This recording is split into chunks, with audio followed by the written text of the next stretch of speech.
জমির মাটি বিক্রি করাকে কেন্দ্র করে পারিবারিক বিবাদের জেরে শাশুড়ি বৌমাকে খুনের অভিযোগ উঠল তার আত্মীয়ের বিরুদ্ধে। মৃত বৌমার নাম সুপ্রিয়া দাস, বয়স 24, শাশুড়ি মিনু দাস, বয়স 62। নন্দকুমার থানার বরগুদা এলাকার ঘটনায় দুই ব্যক্তিকে আটক করেছে নন্দকুমার থানার পুলিশ। স্থানীয় সূত্রে জানা যায়, নন্দকুমার থানার বরগুদা এলাকার বাসিন্দা গুরুপদ দাসের সঙ্গে তার ভাই সুভাষ দাসের বেশ কিছুদিন ধরেই জমি সংক্রান্ত বিবাদ চলছিল।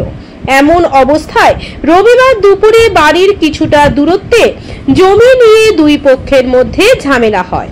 এরপর সন্ধ্যা প্রায় 7:30 নাগাদ সুভাষ দাস দলবল নিয়ে চড়াও হয় গুরুপদ দাসের বাড়িতে।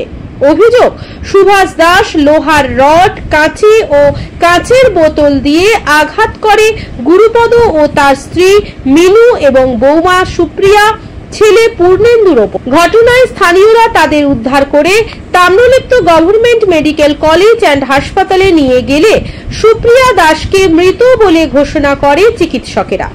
চিকিৎসাধীন অবস্থায় রাত্রে মৃত্যু হয় মিনু দাসের এবং বর্তমানে চিকিৎসাধীন অবস্থায় হাসপাতালে রয়েছে গুরুপদ দাস।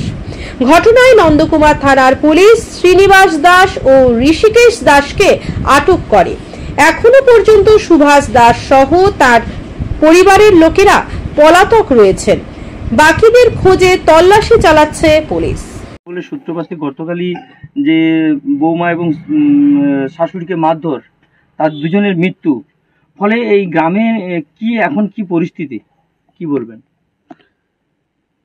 গ্রামের পরিস্থিতি সবাই ওখানে নিস্তব্ধ। তারপরে ওদের ঝামেলা তো আমরা থাকিও না, আমরা ওখানে যাইও না। ওদের সঙ্গে বহুদিনের মানে ডিটাচ আমাদের সঙ্গে। ওরা জাস্ট কালকে গুরুপদ দাস এসে আমাদেরকে বিয়ে সন্ধ্যে 7টার সময় বলেছিল যে আমাদের জায়গা জমি নিয়ে সমস্যা হচ্ছে। তখন আমি বলেছি আপনারা অঞ্চলে দরখাস্ত দিন প্রধানের কাছে আর আইনের ব্যবস্থা নিন, এটুকু, এর থেকে বেশি কিছু আমি জানি না। তারপরে ওরা এসে হামলা চালালো নাকি? তারপর কি হয়েছে? তারপরে কি হয়েছে সেটাও আমি আর বলতে পারবো না। সকালে আমার কাছে, আমি প্লাস বাড়িতে কাজ করছিলাম, আমার কাছে মানে রাস্তাতে কয়েকজন বলে যাচ্ছে যে ওদের ঘরে বৌমাটা মারা গেছে, এইটুকু। তার পর্যন্ত এটা শুনেছেন? হ্যাঁ, এইটুকু শুনেছি। তারপরে মেয়ের বাপের বাড়ি থেকে এসেছিল আমার কাছে, তারা এসে বলছে যে আমরা বডিটা কি নিয়ে এসে সৎ কাজ করতে পারি। আমরা হ্যাঁ, আপনাদের অধিকার আছে, আপনারা নিয়ে আসুন, এর থেকে বেশি কিছু জানি না। কিন্তু মাটিটা খারাপ, এলাকার পঞ্চায়েত মেম্বার একটা ঝামেলা এত বড় হয়ে গেল, মানে খুবই মর্মান্তিক ঘটনা। মানে কোন পক্ষ কেউ এসে আপনাকে কিছু বললো না যে কারা? না, কালকেই এসেছিল ওইটুকু জানাতে, এছাড়া আগে কোনোদিন আমার কাছে কোনো কিছু জানাতে কেউ আসে না। তারপরে আমি ওখানে জানিও না ঘটনাটা যে হয়েছে, তাও জানি না। ঘটেছে সেটা তো না, তাও জানি না। জানেন পুলিশ আপনাকে কিছু না, কিছু জিজ্ঞাসা করেনি আমার কাছে, এখনো পুলিশ আসেইনি। কিন্তু ওই মতিলাল দাস বলে যে একজনকার নাম আসছে, যে মাটি বিক্রি করে সে তো আপনাদেরই দলের পঞ্চায়েত মেম্বার বলতেছেন। মানে ও কি আপনাকে কোনোদিন কিছু বলেনি যে এদের এইসব ঝামেলা? না, কিছু বলে না। আপনার নাম? ও যে ওখানে মাটি কিনেছে সেটুকুও বলেনি। আপনার নাম? সুপ্রিয়া মণ্ডল। কি পদে আছেন? আমি নারী শিশু উপসমিতির সঞ্চালক। কোন ব্লক? বরগোদা নন্দকুমার ব্লক। তো জানি আমরা যখন ফোন করি তখন বাবা বলে তোর বৌদি নেই, তোর মাকে হসপিটালে জানি ওদেরকে সবকে মার্ডার করে দিচ্ছে। আরে কে মার্ডার করছে না? সুভাষ দাস, কিশোরী দাস, তার ঝি আমাই মিলে সবাই মিলে মেরে দিচ্ছে। মারলো কেন? একটু মাটি নিয়ে ঝগড়া হচ্ছিল, তাদের কথা শুনেনি, তারা মাটি চাইছিল, মাটি দেয়নি বলে। মাটির ব্যবসা করে না, ঝিলে মাটি লুয়া হয়েছিল, ঝিলে মাটি বিক্রি করেনি বলে তার জন্য 3টা বডি করে দিল। দুটা ছোট ছোট ভাইপো, একটা 2 বছরের, একটা 7 বছরের। মাকে বৌদিকে বাবাকে এখানে মেরে দিচ্ছে, মাথা ফাটিয়ে দিচ্ছে, বাবাও হসপিটালে ভর্তি। কি দিয়ে তো আপনার নাম কি? মিঠু দাস। মিঠু দাস। গন্ডগোল হচ্ছে, জায়গা ছিল, ওই জায়গাতে ছোট মামার নাম ছিল। এবার ছোট মামা ওই জায়গাটা সমান ভাগে সবাইকে ভাগ করে দিতে চায়, কিন্তু আমার যে সুভাষ মামা ও চায়নি যে আমার মা বলো আমার মায়ের 3 বোন, তো ওদের কাউকে দিতে চায় না, ও একাই রাজত্ব করতে চেয়েছিল। এবার ওই জিসিবিওয়ালা মতি দাসকে ওর গাড়ি নিয়ে এসে মাটি কাটতে করছে, মাটি অবৈধভাবে বিক্রি করছিল। এবার বিক্রিকে কেন্দ্র করে গতকাল রাত্রে সেজো মামা বাধা দেয়। সেজো মামা বাধা দিতে তাকে বাদ থেকে লোক নিয়ে আসে, বাদ থেকে লোক নিয়ে এসে তাকে রড দিয়ে মারে এবং ওই বিয়ারের বোতল দিয়ে মাথায় করে মারে, যাতে আমার বৌদি এবং মামি ছাড়াতে গেলে বৌদি স্পটেই মারা যায়। আর মামি তো এখন ওই কিছুক্ষণ আগে মারা গেছে সকালে, পরের দিন সকালে মারা যায়। এবার ওই বৌদির ছোট ছোট ছেলে আছে। এবার আজকে যে সুভাষ দাস যেভাবে যে কীর্তিটা করলো, এই দুটো ছেলের ভবিষ্যৎও অন্ধকার করে দিল। অবৈধভাবে মাটি কাটার জন্য আজকে মামাকেও আজ এখন মৃত্যুর সঙ্গে পান্দা লড়তে হচ্ছে। বৌদিকেও মরতে হলো, মামিকেও মরতে হলো। যে গন্ডগোলটা মেন হচ্ছে জায়গা আর জমি নিয়ে, মাটি কাটাকে কেন্দ্র করেই গন্ডগোল। এটা কি অনেকদিন ধরেই গন্ডগোলটা? আজ 10-15 দিন ধরেই গন্ডগোল হচ্ছে। কিছুদিন হলো গন্ডগোল হচ্ছে? হ্যাঁ, 10-15 দিন ধরে মাটি। মতি দাস কি মাটি কেনা বেচা করে? মতি দাস মাটি কেনা বেচা করে। মাটি কেনা বেচা বলতে গেলে বর্তমানে দালাল যাকে বলতে পারে, মাটি কেনা বেচা করে। ওকে বলছিল, ওকে বাধা দিয়েছিলাম যে তুমি মাটি কাটো না, আমাদেরও তো জায়গার অংশীদার আছি, আমরাও জায়গাতে ইয়েছে, তুমি মাটি কাটো না। বলছে আমি মাটি বন্ধ করবো না, সুভাষ দাসের কাছে যাও, সে বললে মাটি কাটা বন্ধ করবো।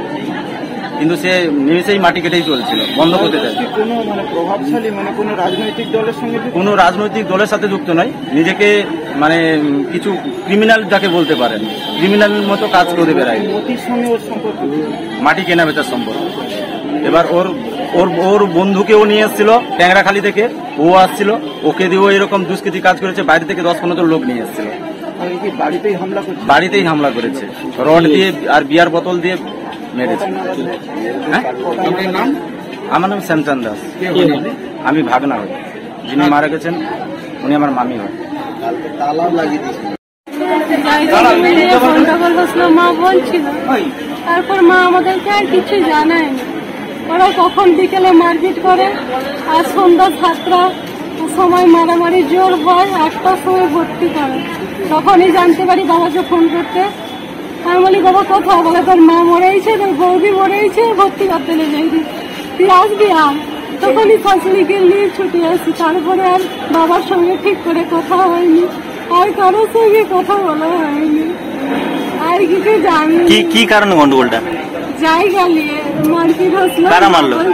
কাকু, আমার কাকু, 2 কাকু, তার জামাই, ঝি, আরো কি লোক এসছিল। বাবা বলতেছিল যে ওরা গুন্ডা ভাড়া করে নিয়ে আসছে, ওর 3 ঝি জামাইকে ডাকছে, সবাইকে ডেকে মনকে মারছে। আমি, তোর দাদা আর তোর বৌদি, তোর মা আর ওদের কত লোক, সবাই মিলে মন বৌদিকে, আমার মাকে, মন বাবাকে।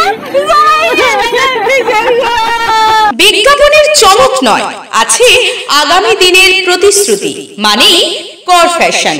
ছেলেদের যাবতীয় নিত্য নতুন পোশাকের বিপুল সম্ভার নিয়ে নবরূপে সজ্জিত কর ফ্যাশন। বিশেষ করে মনে রাখবেন, আমাদের নতুন সংযোজন ছোট ছেলেদের পোশাকের বিপুল সম্ভার। আমাদের ঠিকানা ময়না রবিবারের বাজার। আমাদের আরেকটি শাখা বলাইপন্ডা বাজার, চৌরাস্তার দক্ষিণে ময়না। মনের মতন পোশাক মানেই কর ফ্যাশন। মাস সহায়ক সমাজ কল্যাণ ফাউন্ডেশনের বলাইপন্ডা শাখার কাজের জন্য কিছু ফিল্ড কর্মীর প্রয়োজন। বয়স সীমা 20 থেকে 35 বছর। শিক্ষাগত যোগ্যতা ন্যূনতম এইচএস পাস। আবেদনের শেষ তারিখ আগামী 30 এপ্রিল 2025 বিকেল 4টে। অবিলম্বে যোগাযোগ এবং আবেদন করুন। সংস্থা বলাইপন্ডা শাখাতে সকাল 10টা হইতে বিকেল 2টোর মধ্যে এবং সংস্থার ময়না শাখায় বিকেল 2টো থেকে 4টের মধ্যে। বিস্তারিত জানার জন্য ফোন করুন 9635031437 এবং 8967274384 এই নম্বরে।